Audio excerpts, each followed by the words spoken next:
has one interconnected ocean, a vast blue expanse critical to life on Earth. And there's no better animal to represent the story of the ocean with all its splendor and uncertainty than the killer whale, or as it's scientifically known, the Orcinus orca. The orca lives in every corner of the ocean, from the Arctic to the Atlantic, the Southern to the Indian, to the mighty Pacific and beyond.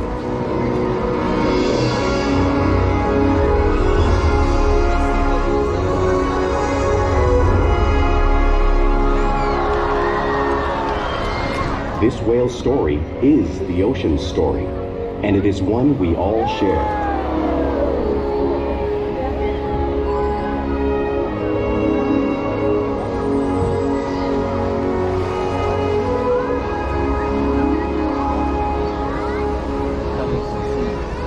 Welcome to SeaWorld's Orca Show. My name is Bella, and I'm honored to introduce you to this intriguing and majestic animal.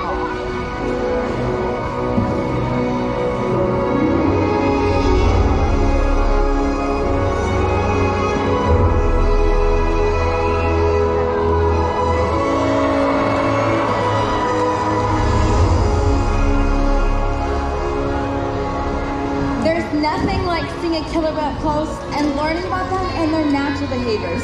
We hope this orca encounter will give you a better understanding of this magnificent creature and all that they represent.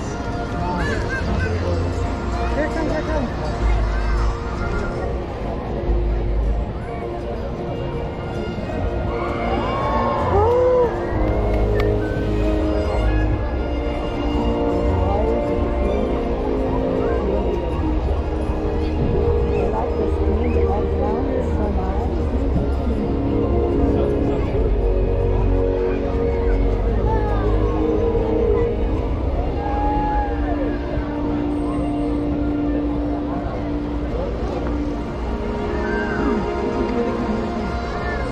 While they are found in every ocean, orcas living off the coast of Iceland are quite different than those near Costa Rica.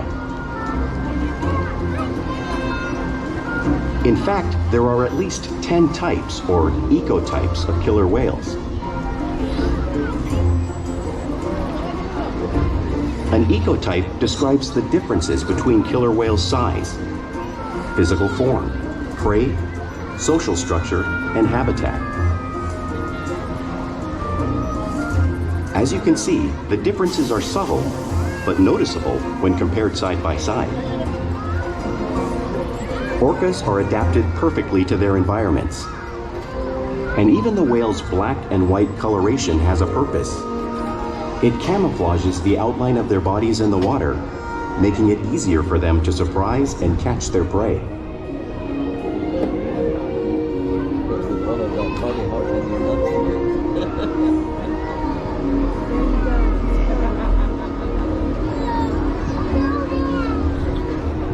When viewed from above, the black of the whale blends in with the dark depths of the ocean.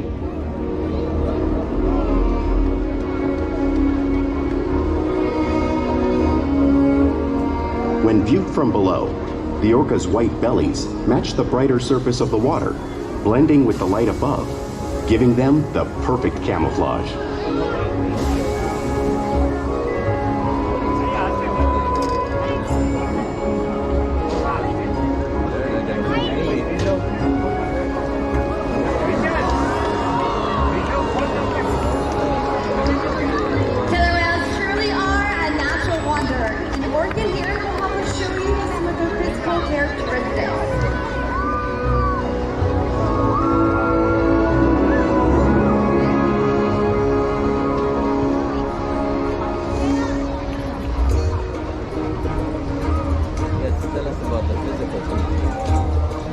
Their blowhole is perfectly designed for getting a quick breath of air at the surface of the water.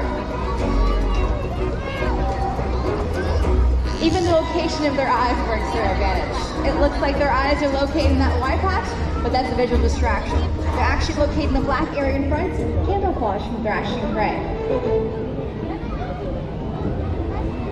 The fin on the whale's back is called a dorsal fin, which helps stabilize them as they swim and helps regulate their body temperature.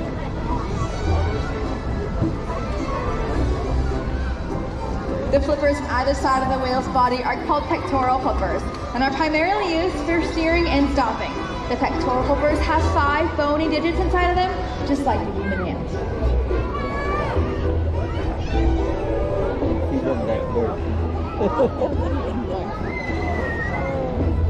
The lobes on either side of the tail are called flukes and are called the killer whale's engine, propelling them to speed as fast as 30 miles per hour, which is fast as some of our speedboats. And killer whales swim the fastest and use the most power when they're propelling their nearly 10,000-pound bodies all the way up and out of the water.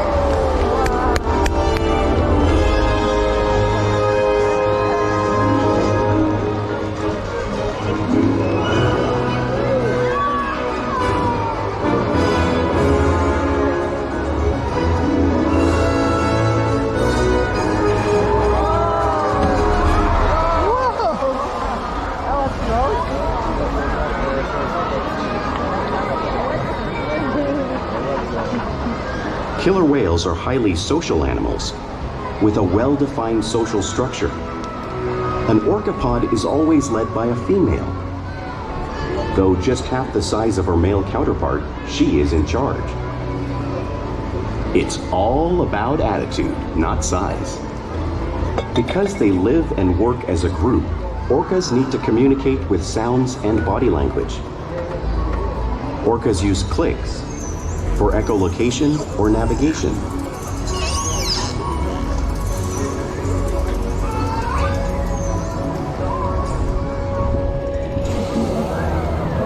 Whistles to socialize in the pod. And calls for group coordination and hunting.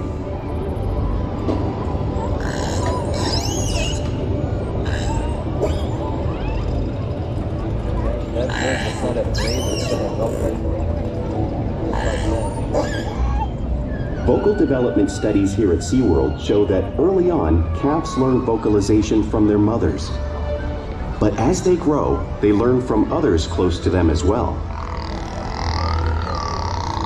This is a bottlenose dolphin call that Shuka learned and even taught other killer whales here at SeaWorld. In fact, orcas are the largest members of the dolphin family.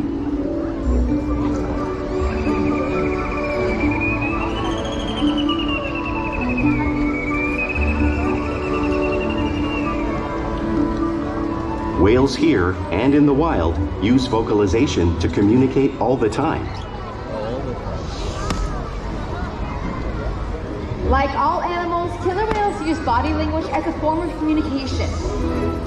They'll use pectoral slaps to show dominance or to get noticed. For example, a mother may use pectoral slap to get her calf's attention.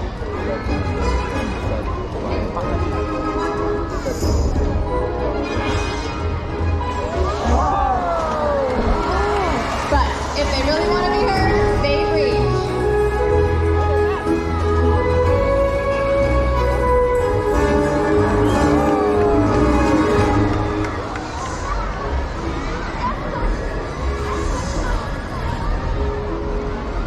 Sky hopping is how killer whales coordinate to get a better view of their surroundings while they hunt. Maybe with the noise.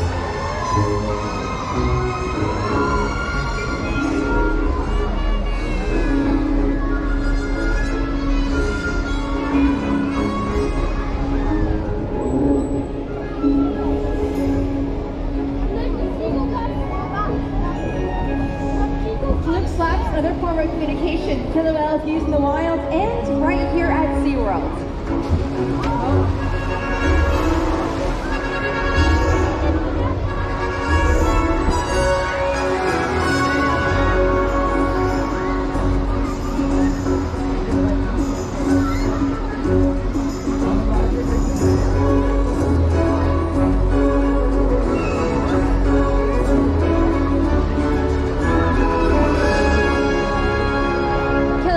Excellent communicators, so it's no wonder they're at the top of the ocean.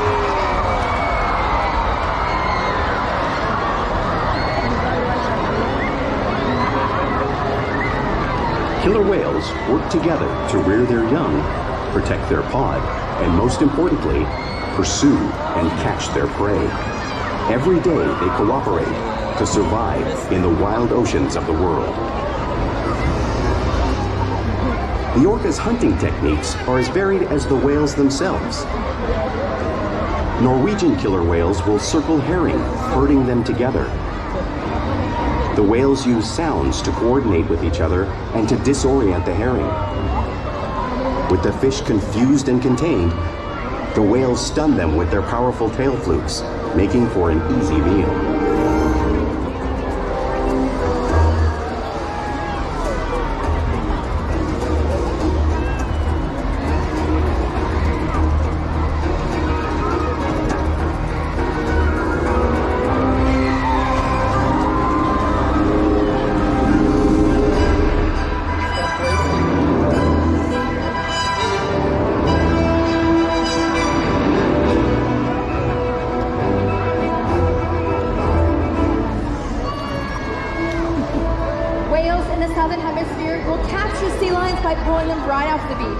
Watch as Orca demonstrates the same behavior in front of all of you.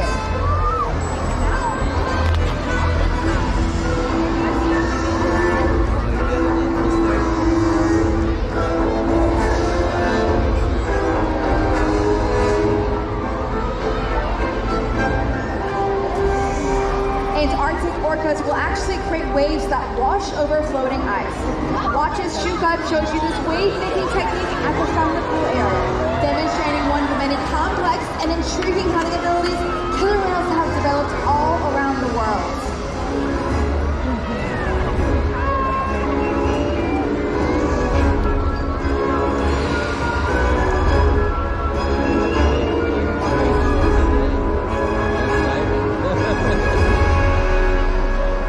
Now you may have seen these waves crashing in front of all of you, but you can't truly imagine the amount of water displaced until you've experienced it firsthand. Luckily, we have a couple of guests who have volunteered to feel the power of the waves made by our killer whales. Everyone give them a big round of applause. Come on down, guys. Go ahead and sit down and hold on tight. All right, are we ready to get them wet? Are we ready to get them wet? All right, guys. Can we get some fish too?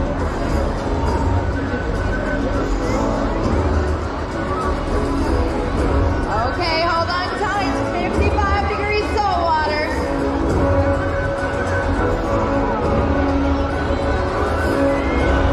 Looks like we got a heat coming out.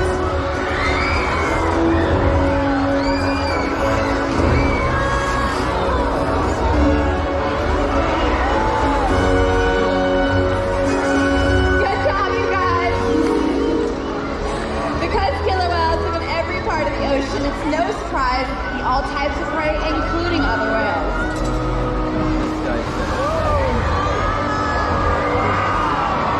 The blue whale on screen behind me is the largest animal on Earth.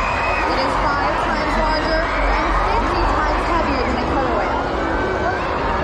So how does a whale like Orca or Shuka prey on a whale that size in the wild? Well, it's all because killer whales are the ultimate team players.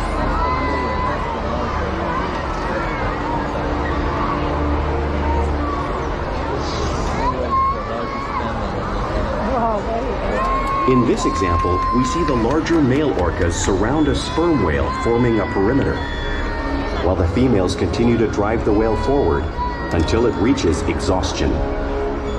The calves then move in to join the adults in the group. Whatever their prey, killer whales always cooperate and hunt together, making them a highly successful predator.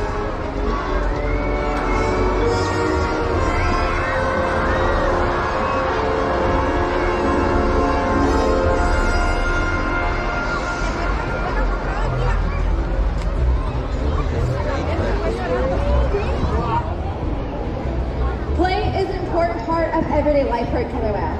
It's how they teach their young whales how to hunt and practice their skills as they grow. You'll see killer whales in the wild showing their interactive and playful side. We see here at SeaWorld all the time.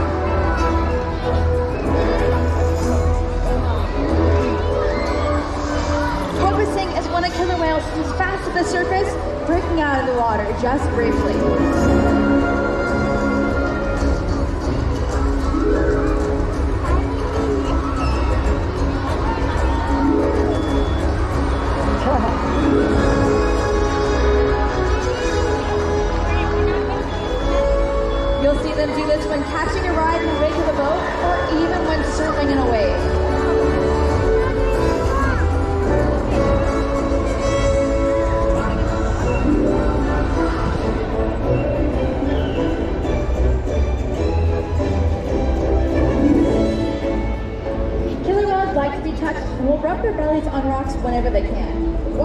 whales do this here, just like killer whales in British Columbia.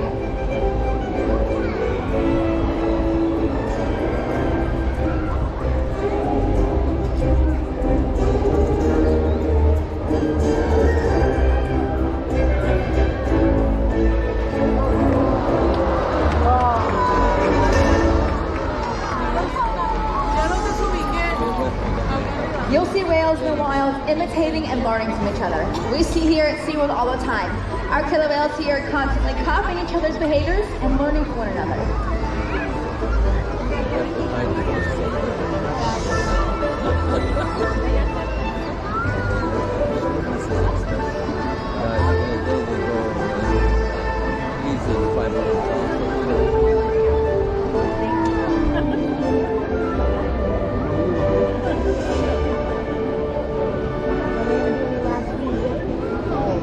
Playful behavior has a purpose. A tailwhip is used in hunting a stunned fish, but today our whales might just be stunning all of you.